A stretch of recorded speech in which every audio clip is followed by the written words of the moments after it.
Close friend Satyendra గారు, ఆయన గురించి నాకు చాలామంది తెలియదు, నాకు తెలియదు, బట్ తెలుసుకోవాలని ఇంట్రెస్ట్ కొద్ది అడుగుతున్నాను. ఏంటి ఆయన మీ రిలేషన్, ఎలాంటి relation? Satyendra is almost like a teacher. ఒక అంటే టీచర్ అనే వర్డ్ నాకు ఇష్టం ఉండదు, but I would say that Satyendra నాకు కలవకపోతే నా లైఫ్లో ఏదో నాలో ఒక డిఫరెన్స్ ఉండేది. ఏం డిఫరెన్స్ అనేది కూడా నాకు తెలియదు. అంటే నేను అలాంటి కాబట్టి నేను అతన్ని కనెక్ట్ అయ్యానా, లేకపోతే అతను నా లైఫ్లో వచ్చిన మళ్ళీ ఇలా అయ్యానా అనేది ఇట్స్ ఎ వెరీ ఉన్నీస్ బీస్ కైండ్ ఆఫ్ ఏ థింగ్ అది.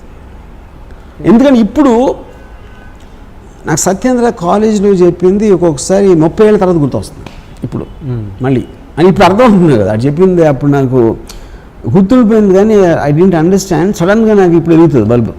ఓకే, యూనో, అంటే is the most intelligent man ever met in my life. నేను మెట్ అంటే ఐఎమ్ ఇంక్లూడింగ్ నేను చదివిన పుస్తకాలు కానీ నేను విన్న వ్యక్తుల గురించి వాళ్ళందరికన్నా is a superior person, you know. So తను మాట్లాడే లాజిక్, తనకున్న రేషనల్ థింకింగ్, తనకున్న నాలెడ్జ్, ఇంక్లూడింగ్ సినిమా, అలాంటి మనిషిని నేను ఎప్పుడు చూడలేదు. సో ఆటోమేటిక్గా నేను అంటే నేను అసలు ఎవరికి ఇంటిమిడేట్ అవ్వను. I always intimidate people. But Satyendra దగ్గర నాకు ఒక ఇది ఉండేది, అంటే ఒక ఆల్మోస్ట్ ఒక ప్రెషర్ ఫీల్ అయ్యండి. అంటే తను ఇంప్రెస్ చేయాలి, లేకపోతే నేను అంటే తను ఏమన్నా అనుకుంటాడా అంటే నన్ను ఎదవనుకుంటాడా ఇలా చెప్తే అని, అంటే కంటిన్యూస్గా తన ఎండార్స్మెంట్ కోసం ట్రై చేసేవాడిని. తనతో ఉన్న పరిచయం ఉన్నాను. అప్పుడు అంత ఇంటిమిడేషను నా లైఫ్లో ఎప్పుడు ఎవరితో ఫీల్ అవ్వలేను. ఇప్పటికీ టచ్లో ఉంటారా మీరు? Very rare. ఎక్కడండి ఇప్పుడు ఆయన ఉండేది? ఇక్కడ ఆయన ఇప్పుడు విజయవాడలో ఈజ్ ఇంజనీరింగ్ కాలేజ్లో ప్రొఫెసర్. అంతా మీకు ఇంపాక్ట్ క్రియేట్ చేసిన రిలేషన్లో మధ్య మీకు గుర్తున్న ఇన్సిడెంట్స్ చెప్పండి ఏదైనా, మీకు ఆయనకు మధ్య జరిగింది. అంత ఇంపాక్ట్ క్రియేట్ చేసి, అంటే రామ్ గోపాల్ వర్మ గారికి ఇంపాక్ట్ వచ్చిందంటే అది మామూలు విషయం కాదుగా, అదేంటి అని.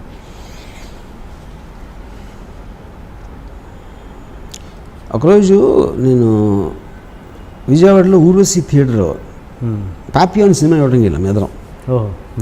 సత్యేంద్ర ఆల్రెడీ పాపులర్ ఇది కాలేజ్లో. ఈ వాజ్ చాలా ఎక్స్ట్రాడినరీ ఇంటెలిజెంట్ అనేది లెక్చరర్స్లో కానీ స్టాఫ్లో కానీ ఉండేది, ఆ రెప్యుటేషన్ ఉండేది. అతను క్లాస్లో కూడా ఎలా చేస్తాడంటే టూత్పేస్ట్ జైలు పెట్టిన వచ్చాడు. అంటే టూత్పేస్ట్ కదా, టూత్ బ్రష్. అంటే పళ్ళు తోముకుని ఆ బ్రష్ ఇలా పెట్టుకుని హవాయి చెప్పు వేసుకుని వస్తాడు కాలేజ్కి. వచ్చి ఆ లాస్ట్ బెంచ్లో కూర్చుని ఆ పక్కన దగ్గర ఒక పేపర్ చింపుతాడు మేడం. పేపర్ చింపి అదే నోట్బుక్ ఆడు పెన్ నోట్ తీసి ఆ లెక్చరర్ చెప్తా ఉంటే మధ్యలో క్వశ్చన్ వేస్తాడు ఆ సబ్జెక్ట్ గురించి వేసాడు. ఆ లెక్చరర్ టెన్షన్ వచ్చేసి అసలు వాళ్ళకి, యూనో. క్లాస్ మధ్యలో ఒకసారి లీగ్స్ వెళ్ళిపోతున్నాడు. ఏంటి ఎక్కడికి వెళ్తున్నావు అంటే నేను చెప్పేది అర్థమైపోయిందని వెళ్ళిపోయాడు. అండ్ ఇప్పుడు వీళ్ళందరికీ నువ్వు అర్థం చేసి చెప్పి ఆ టైం నేను వేస్ట్ చేయనని చెప్పి వెళ్ళిపోయాడు. ఇలాంటి ఇన్సిడెంట్లు చాలా జరిగింది సత్యేంద్రతో. ఒకరోజు ఊర్వశి థియేటర్లో పాపియాన్ అని సినిమా ఇవ్వడం వెళ్ళాం. అంటే ఈ ఇంటర్వెల్లో ప్రిన్సిపల్ గారు కలిసారు, కాలేజ్ ప్రిన్సిపల్. ఇంటర్వెల్లో కాలేజ్ ప్రిన్సిపల్ ఆయన కూడా వచ్చి సినిమా ఇవ్వడానికి మా కాలేజ్ ప్రిన్సిపల్. అప్పుడు మా ఎగ్జామ్స్ జరుగుతున్నాయి. ఏంటి ఎగ్జామ్స్ పెట్టుకుని ఏంటి ఎక్కడ ఎలా వచ్చారో అని అడిగారు. అంటే అది సత్యేంద్ర తెలిసింది because of his reputation and all that. And Satyendra said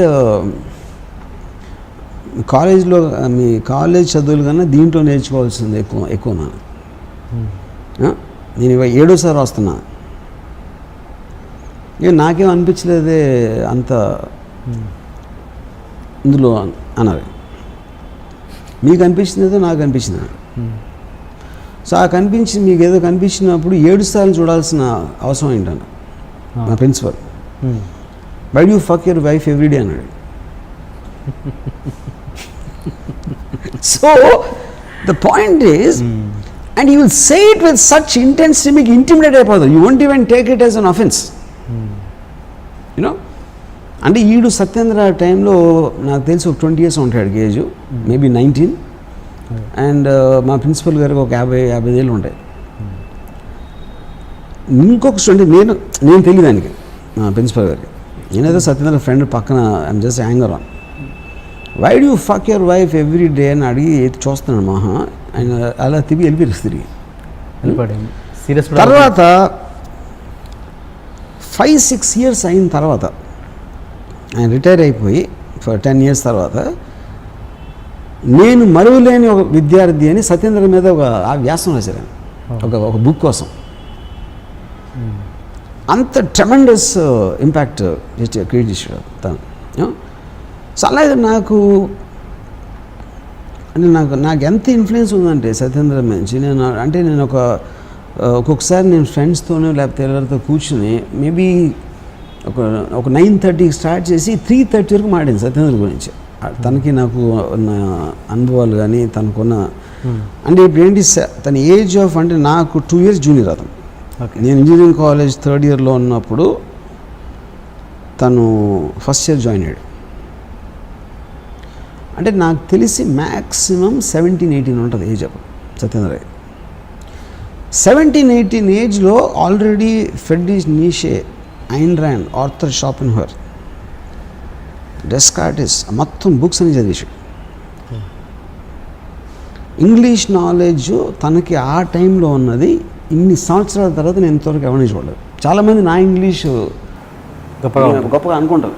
నేను సత్యేంద్ర ఉండి ఇంగ్లీష్ మాట్లాడలేను, నాకు భయం వేస్తుంది అర్థం మాట్లాడటం. ఎందుకంటే నాకు తెలుసు కాబట్టి నా నాలెడ్జ్ కొన్న లిమిటేషన్. సో వైజాగ్ నుంచి వచ్చినోడు 1983లో అసలు అంత నాలెడ్జ్ ఎలాగ పాసిబుల్ అనేది నాకు బిగ్గెస్ట్ మిస్టరీ అది అంతవరకు. కానీ నేను అప్డేట్ అయింది మాత్రం సత్యేంద్ర గురించి. నేను అసలు ఫస్ట్ టైం ఫిలాసఫీ బుక్ చదివింది సత్యేంద్ర మౌలానా. ఫిలాసఫీ అనే మాట వినింది సత్యేంద్ర మౌలానా. ఓకే, ఈ క్రాస్ క్వశ్చనింగ్ లేకపోతే అనలిటికల్ వే ఆఫ్ థింకింగ్ అనేది ఫస్ట్ నాకు అర్థమైంది Satyendra Maulana. So that impact is tremendously there. అంత ఇంపాక్ట్ ఇచ్చిన మనిషికి మళ్ళీ మీరు ఎందుకు టచ్లో ఉండరు? సో తన వలన basically he is a guy who doesn't want to become anything in life. అంటే తనకున్న ఒక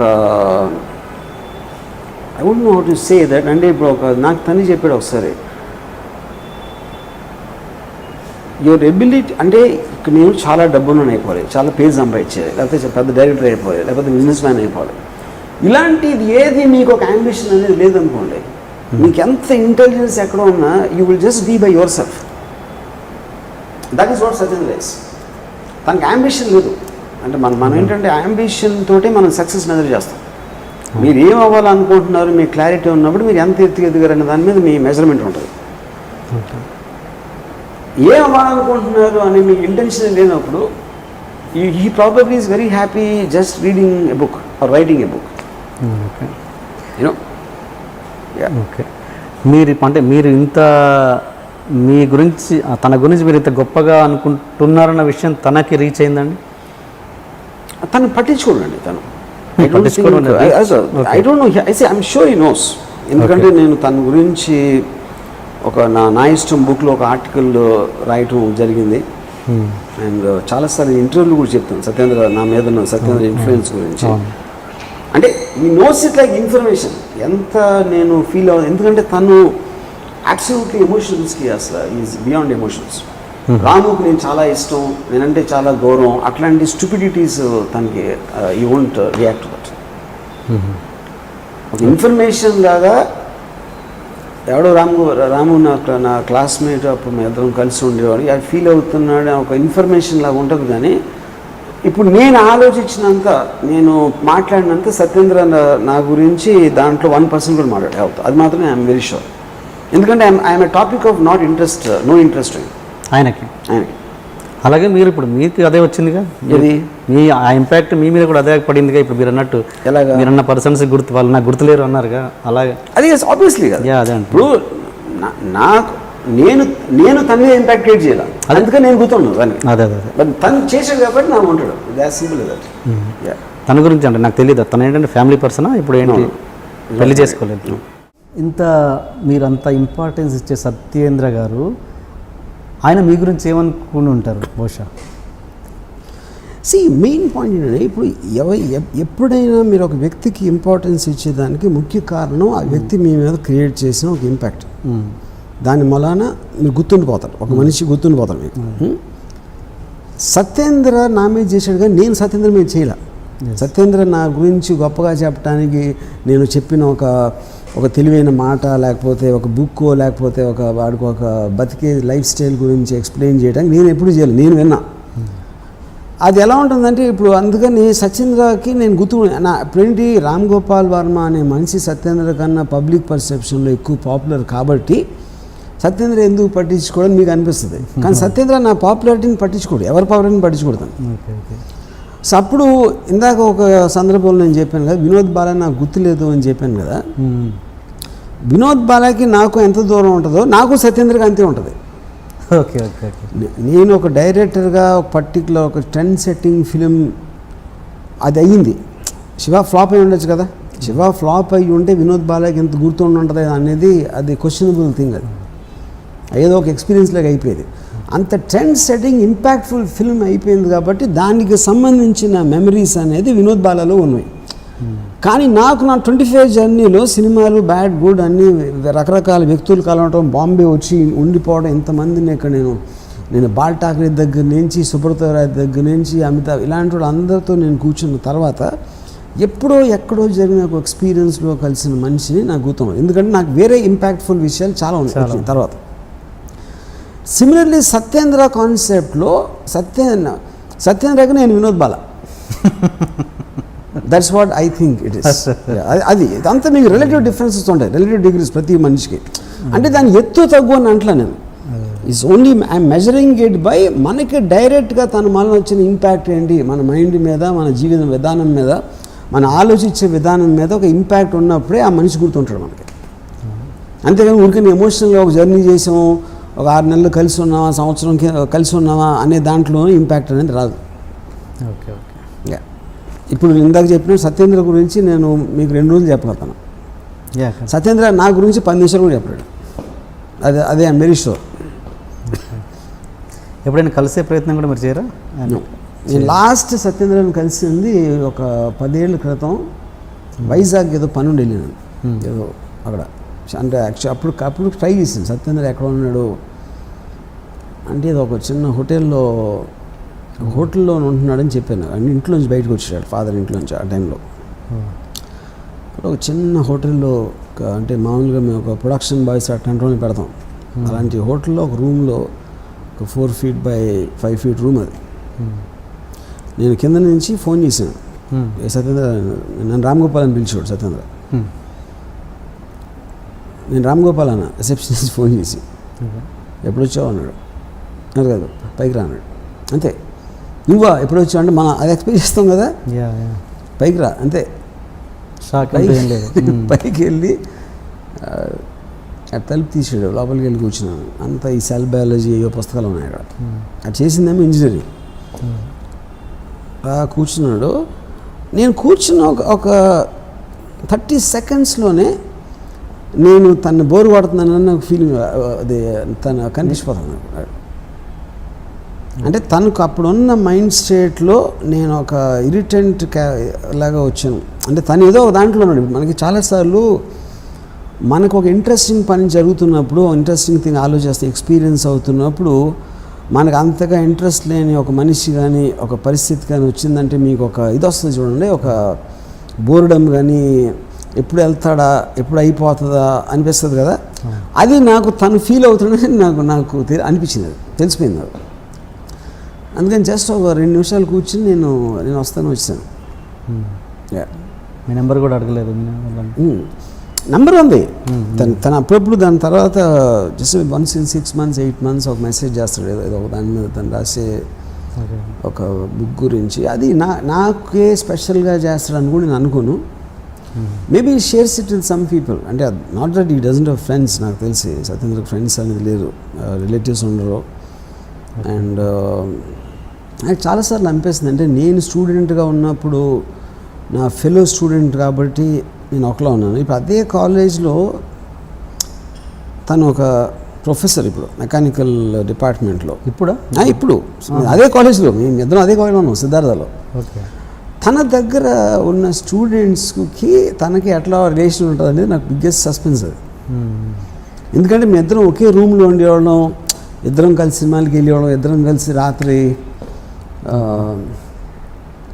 I mean you spend lot of time. So ఆ కైండ్ ఆఫ్ అసోసియేషన్లో అప్పుడున్న పరిచయానికి ఐ మీన్ తను చెప్పేదానికి ఇప్పుడు ఒక బంచ్ ఆఫ్ స్టూడెంట్స్ క్లాస్ రూమ్లో ఉన్నప్పుడు తను ఏం చెప్తాడు అనేది నాకు ఒక బిగ్గెస్ట్ మిస్టరీ అది. బట్ ఐఎమ్ షూర్ సత్యేంద్ర ఏమాత్రం పరిచయం ఉన్న ఎవరు కూడా తన బ్రిలియన్స్ని గమనించలేకపోవటం అనేది జరగదు. అంటే వాళ్ళు మహా డంబ్ అవ్వాలి, అన్ఇమాజినబుల్లీ డంబ్ అవ్వాలి. అంటే ఎందుకు మరి అంత చిన్న రూమ్లో ఉండడానికి కారణం ఏంటి? అప్పుడు డబ్బులు ఉండేది కాదు కదా, because we couldn't pay rent. ఇప్పుడేదో అంటే అప్పుడు ఇప్పుడు తను ఉంటానికి ఎందుకంటే తను ఇంట్లోంచి బయటకు వచ్చాడు. So he doesn't take money from his father. తను సంపాదిస్తున్నాడుగా, కాలేజ్ ఏదో అంటున్నారుగా మీరు. అంటే ఇప్పుడు కాదు, ఇప్పుడు కాలేజ్ పని చేస్తున్నాడు. నేను కలిసినప్పుడు ఒక 10-12 years బ్యాక్ అది యాక్చువల్గా. అప్పుడు మీరు ఎప్పుడు మీ పొజిషన్ ఏంటి? అప్పుడు మీరు ఎన్ని సంవత్సరాల కిందట అన్నారు మీరు కలిసింది? నేను 12 సంవత్సరాలు, 10-12 సంవత్సరాలు కాదు. అప్పుడు తను పని చేస్తున్నాడు Gandhi institute, Gandhi I don't know ఎక్కడ పని చేసేవాడు. కానీ తనకున్న ఖర్చులను విపరీతంగా పుస్తకాలు కొంటాడు. ఓకే. సో ఆటోమేటిక్గా తను ఎంత సంపాదించినా అది ఎలా ఖర్చు పెడతాడో దాంట్లో మేబీ తను ఉండే ఒక రూమ్ అనేది తను కేర్ చేయకపోవచ్చు, అది ఎలా ఉండాలి అని. సో అలాంటి దాంట్లో ఎక్కువ ఖర్చు పెట్టే బదులు తను ఇష్టం వచ్చిన దాంట్లో ఖర్చు పెట్టి ఇక్కడ ఉంటాడు. That is how he thinks. అప్పుడు అతను తక్కువ స్థాయిలో ఉన్నప్పుడు మీకు ఏమైనా హెల్ప్ చేయాలని ఎప్పుడు అనిపించలేదు? కానీ తనకి హెల్ప్ అవసరం, అదే అంటున్నాను నేను, నా పాయింట్ అది. ఇప్పుడు తనకి ఇప్పుడు సపోజ్ ఒక జీతం 50,000 అనుకోండి, తనకి 10 లక్షలు వచ్చినా అదే రూమ్లో ఉంటాడు. ఇట్ ఈస్ నాట్ అబౌట్ తన ఎఫర్ట్ చేయలేదు, తనకి అంతకన్నా అవసరం లేదని తన ఫీలింగ్. అప్పుడు కూడా ఏంటి, ఇలాగా వాళ్ళ ఫాదర్ డబ్బులు పంచినప్పుడు ఆ డబ్బులు ఇలా చేతితో గుంపులో తీసి నాకు ఇచ్చాడు. అంటే అది తీసి లెక్క పెట్టి ఎవరికో ఇవ్వాలి అనేది చిరాకు మాట సత్యేంద్రకి. అంటే he hates money, just the touching of the ఇది. అంటే మీ సిద్ధాంతం ప్రకారము అంత నాలెడ్జ్ ఉండి మీకంటే పీక్ ఇది ఉంది, అతను ఆ స్టేజ్ అనుభవించాడు కదా, మరి అది ఎంతవరకు, దాన్ని ఎలా మీరు అనలైజ్ చేస్తారు? దాన్ని ఎలా మీరు నాకు భయం వేస్తుంది యాక్చువల్గా. ఎందుకంటే మీకంటే ఇంటెలిజెంట్ మీరే అంటున్నారు. అదే నాకు భయం వేస్తుంది. ఎందుకంటే నీషే ఏమన్నాడంటే, this tree stands lonely here on the hills, it has grown up high above man and beast, and if it wanted to speak there is no one tall enough to listen. మీ intelligence మీరు ఎంత పెరిగిపోతే మీరు interact అవ్వడానికి chance ఉండదు. ఇంకా మీరు చాలా తెలివైన వాళ్ళు, కానీ మీ కంపెనీలో గొర్రెలు ఉన్నాయనుకోండి, ఏం చేస్తారు? గొర్రెలకి మీరు చెప్తే ఏంటో అది ఇని అర్థం చేసుకునే మైండ్ వాటికి లేదు. సో సత్యేంద్ర మైండ్కి ఉన్న దానికి అంత ఎత్తుకు ఎదిగితే అసలు ఇంటరాక్షన్ అనేది పోతుంది. ఎందుకంటే నేను సత్యేంద్ర ఇంటెలిజెన్స్ నాకు లేదా, తనలాగా నేను ఆలోచించలేను. కాబట్టి తను ఏం అనిపిస్తున్నాడో ఏం ఆలోచిస్తున్నాడో నాకు అర్థం కూడా అవుతుంది. గొర్రెకి నా గురించి అర్థం అన్నట్టే నాకు సత్యేంద్ర గురించి అర్థం అవుతుంది. సో బేసిక్లీ ఆ దాంట్లో ఆల్మోస్ట్ నాకు భయం వేసేస్తుంది. అంటే నేను సత్యేంద్ర లెవెల్ నేను ఎదిగిపోతే కాబట్టి ఇది ఇవాళ నేను ఎంజాయ్ చేస్తాను. I enjoy watching, I mean films అవ్వచ్చు, మ్యూజిక్ అవ్వచ్చు, గర్ల్స్ అవ్వచ్చు, లేకపోతే ఇలాంటి ఆఫీస్ అవ్వచ్చు. They so many things enjoy in my life. మీరు ఆ మెజర్మెంట్లు చూస్తే సత్యేంద్ర ఏం ఎంజాయ్ చేయడు. కానీ తను చేయాలనుకుంటాడా, తనకు అది ఇష్టమా, తనకు వస్తుందా సేమ్ ఎంజాయ్మెంట్ అనేది it is A I mean hypothetical question. ఎందుకంటే అది తన ఫీల్ నుంచి రావాలి. మనకి వాడికి ఆ ఫీలింగ్ ఉందని సపోజ్ చేసుకోవడం అనేది సత్యేంద్ర విషయంలో తప్పవుతుంది. ఆ స్టేటస్ నేను ఎంజాయ్ చేస్తున్నాడు అంత సింపుల్గా. ఎంజాయ్ తెలియదు నాకు, కానీ నేను దాని మీద ఎందుకు కామెంట్ చేయనంటే సత్యేంద్ర మీద కామెంట్ చేసేంత అర్హత నాకు లేదు. ఎందుకంటే మీరు ఒకరి మీద కామెంట్ చేసినప్పుడు అతని అర్థం చేసుకోవాలా, అతను అర్థం చేసుకునే కెపాసిటీ మీకు ఉండాలి. ఆ కెపాసిటీ లేనప్పుడు కూర్చుని అలా చేయాలి, ఇలా చేయకూడదు అని అనుకుంటాం అనేది నా మూర్ఖత్వం అవుతుంది. నేను మూర్ఖుడినే సత్యేంద్రతో కంపేర్ చేస్తే, కానీ మరీ అంత మూర్ఖుడు కాదు. సత్యేంద్ర గురించి కామెంట్ చేసే అంత ఇది ఉంటాం. అంటే అంత సత్యేంద్ర గారి తర్వాత అంత రేంజ్లో మీరు ఇంత ట్రావెల్ చేశారు కదా, నేషనల్ లెవెల్లో మీకు పేరుంది. అంటే ఈ ఒక్క వ్యక్తి కూడా మీరు తగలేదు. Nobody not to touch him. Okay. దాని తర్వాత ఆనెస్ట్గా చెప్పాలంటే సత్యేందర్ తర్వాత అంటే చాలా చాలా మెట్లు కింద తర్వాత I believe I'm very intelligent. Okay. నాకన్నా సత్యేంద్ర ఒక్క నిమిషం మర్చిపోతే నేను చదివిన బుక్స్ నాకు